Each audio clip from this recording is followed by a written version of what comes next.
He's saying, I'm not going to build till lumber prices come down. Because that's eating into his profits. Yeah.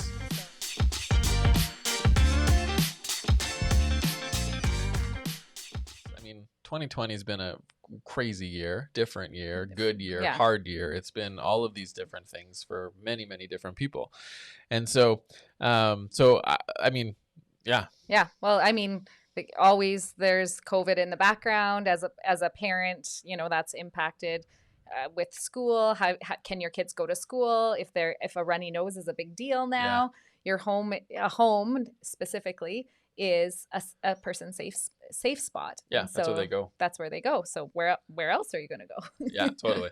Well, and I think a big part of it too is what we're going to see in the numbers when we go through this is the lack of inventory, new listings, and people going, maybe I just don't want to move, but there's a ton of buyers who want to buy. Yeah, and I think people always think that Christmas or when it's cold, we all want to like go in front of Netflix and not leave our house. But the reality is that, you know, it takes about a week for people to adjust with the cold weather and then go back and start. There's lots of house shoppers out there. There's lots of people I had 2 people that I talked to this week.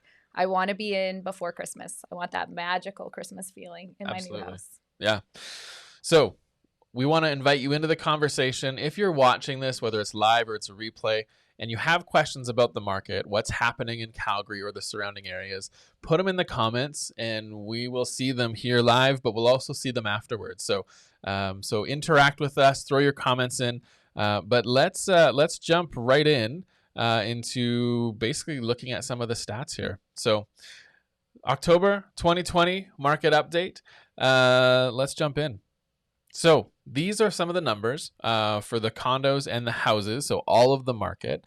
Right now, the benchmark selling price is $422, which is up 0.5% compared to last year. And the total number of sales is at 1,764, which is actually up 22% compared to last year. Which, I mean, last October was the Canadian election, and so people started to pull back, and there was some uncertainty with the federal government and how that would impact Alberta. So that really pulled things back. So in that way, we're not surprised, but we're seeing a ton of new buyers come into the market. First-time home buyers that were, you know, now is the time. Interest rates last year at this time were as high as 3.5%. Yeah. And now, you know, some anywhere between 1.5 to 1.6, 1.9. That's a 2% difference. Yeah. Like that's a huge swing in interest rates. Yeah. So money is cheap and the government wants you to spend money. Yeah, totally. Yeah. And so the other thing with this is the actual number of new listings compared to what is sitting on the market. Right. The number of new listings did go up 3.8%, which is good. I mean, that because there is this momentum of supply and demand, right? So there's a demand that's there and supply, well, compared to this number, inventory is not there. Yeah. And so if we got 5,800 homes on the market, that's down 12% compared to last year. Yeah. And so there's some opportunity now for sellers. I have one listing right now and we were in multiple offers. Then I have a backup.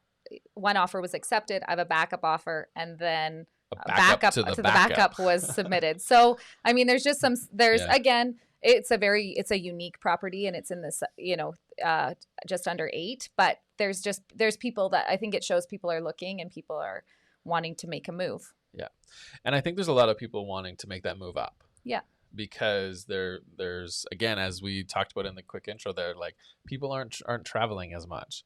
There's income that they were like, well, maybe we need to tighten up stuff this year, but we're actually okay. Yeah. There's some job certainty, but there's also job uncertainty for others. And there's this mix of where everyone's at. And there's been some job growth. I think that too, with new home sales, I'm sure you're aware the lumber prices have gone up. I was talking to an infill builder, and he said the cost to build the same home was $40,000 last, a month ago. His lumber, and then now it would be almost 75. So he's just holding tight. So then again, there's just these things that. So when you say holding tight, he's actually he's saying what? He's saying I'm not going to build till lumber prices come down because that's eating into his profits. Yeah. So and then same with siding.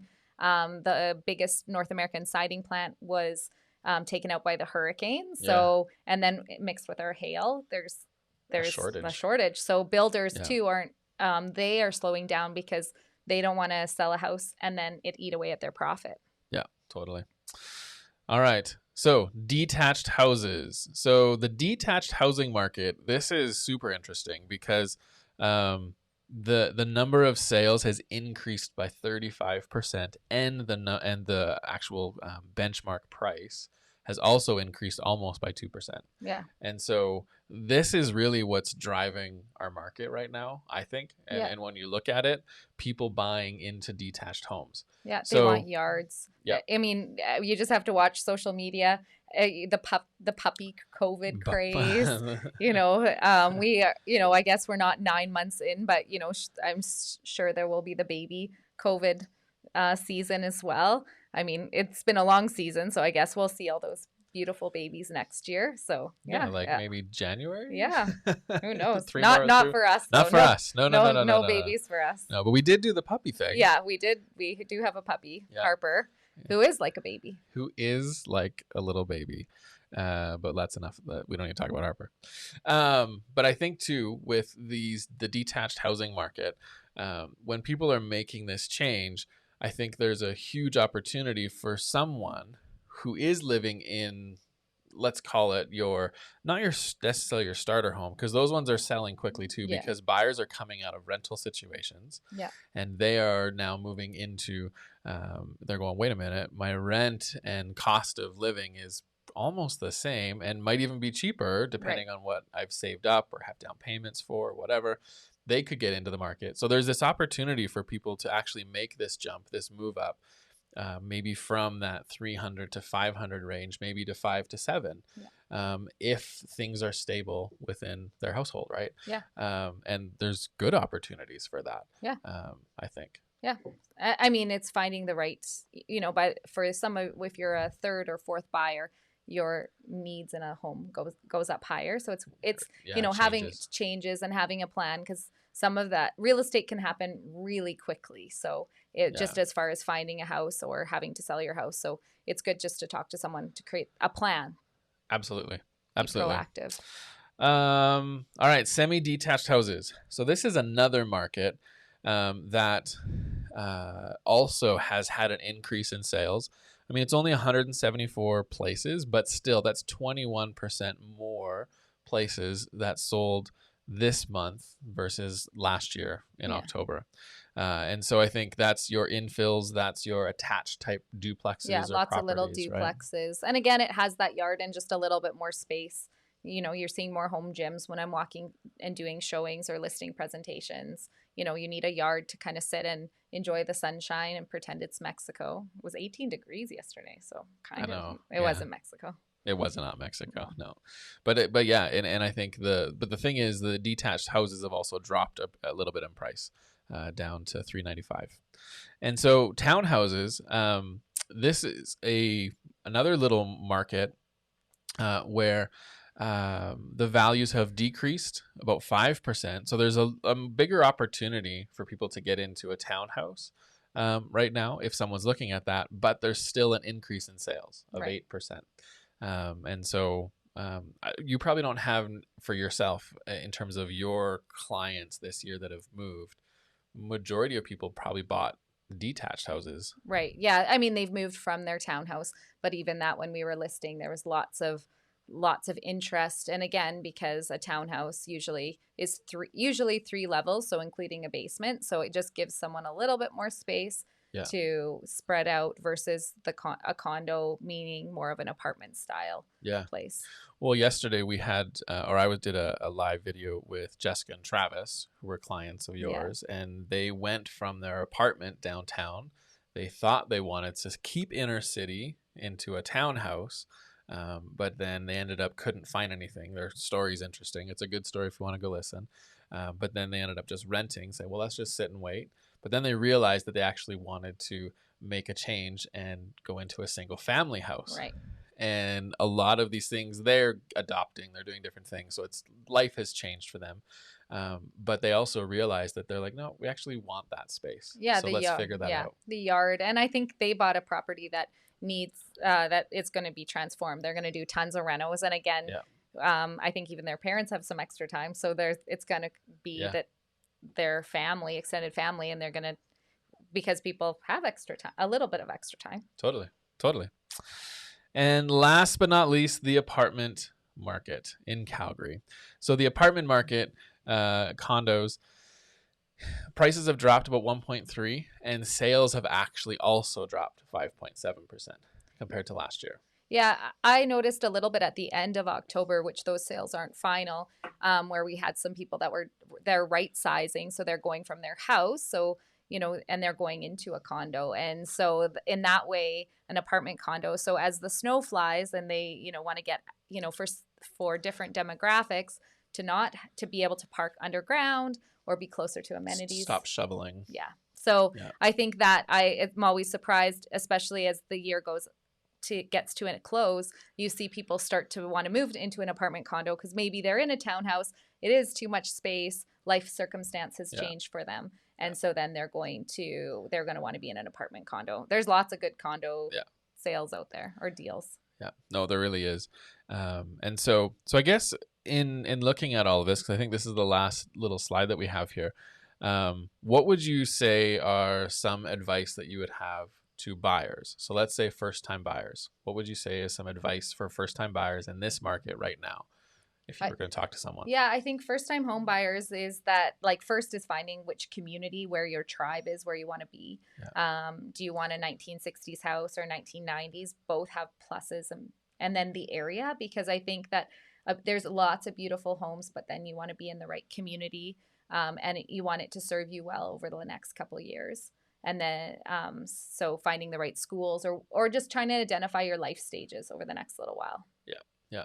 And what about someone who is considering making a move up? So they're thinking of buying and selling, because that's a real different strategy, because where they're buying and where they're selling could really dictate on what their process looks like, right? Yeah. And first is, sitting down and getting your house ready to sell. We live in a house and we sell it differently. Yeah. When you buy a house, and a buyer comes, they don't want to see the mess. They don't want to see the smoothie maker and the coffee maker and the, dishes on the extra pillows on the floor. Yeah. They're buying into that this space somehow will magically clean itself. So I think that, just having that plan. Wait, they don't?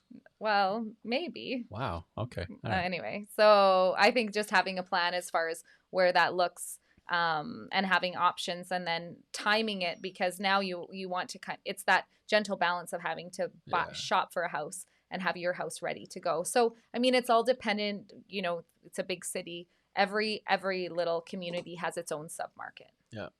So I guess another question that I'm thinking of is, are you seeing people who are selling and going to rent? Because thinking through transactions that the team has done, I actually haven't heard of very many people doing that. I think the rental market's a lot tighter as well, just for the fact that people, if they're feeling uncertain about their job, they're going to stay renting. Yeah. That makes sense. And there's been a lot of in-migration to Calgary. Yeah. And so then so the rental market is also quite tight. So that's pushed people to buy. Up first. Yeah. So people don't just buy when they come here typically. Yeah. They'll rent and live for a little bit. I mean, I still am dealing with another Exxon relocation. So there's lots of relocations coming, and, talked to them yesterday, and there was words where need to be in for Christmas. They're not they could rent, but they're looking to be in a property. So cool. Well, there you go. Well, that is what we have for you today. Again, if you have questions about the market, throw them in the comments and we'll see them. But overall, what is your kind of statement of where the market is at? What would you say people are at, headspace? Yeah. Lots of shoppers, I think, in the market, and then sellers that I think are a little timid, but I would encourage you to reach out as a seller, just to kind of walk through. Sometimes even talking to a seller, I talk to them, now, and their move isn't going to happen for another 6 months, but it's just good to get information, see where things are at. Always getting a plan is easier. Gathering information, being able to move forward is better. And everyone's circumstance is unique and is different. There's a lot of players when it comes to a move. And I think, there is negative news definitely, with different mergers and stuff happening in Calgary. I think that people forget that a home, when you buy a home, there, you're starting a relationship. You're never like, is the market good? Should we start this relationship? Is the market good? Should we have a baby? Is the market good? Should we get divorced? These are just life stages that are impacting the housing market all the time. Yeah. And COVID has made us spend a lot more time with different people, and that has, changed home lives for lots of people. So yeah, I guess as it continues, we don't know, but being in a space you love is awesome. It's really important. Yeah. So love where you live. Let us help you figure that out. And yeah, if you have questions about the market, if you are considering making a move, it is truly worth having a real conversation with someone that you trust, whether that's us or somebody else. We're not tied to it, but what we are tied to is making sure that you find out information. Don't just try, go and get the information that you need. Look at a strategy, create a strategy with that agent, because it's super, super important right now, because the one of the biggest problems I think that people can get themselves into is being excited about selling, but not knowing where they're going to go. Because of the lack of inventory in the market, you have to have a plan. Yeah. You have to have a solid plan there. And let's be honest, that's life. And real estate is one of people's biggest investments. And so why wouldn't you want a plan? So would love to connect, email, text. I think it's just good to have a plan. Who doesn't want to have a plan? I think a lot of people. Yeah, I guess. Maybe. I don't know. Anyways, that's what we have for today. Thank you, everybody. Thank you, Rebecca. Thank you. And we will see you guys on the flip side. Comment below in the comments with any questions that you have about the market, and we will see you guys later.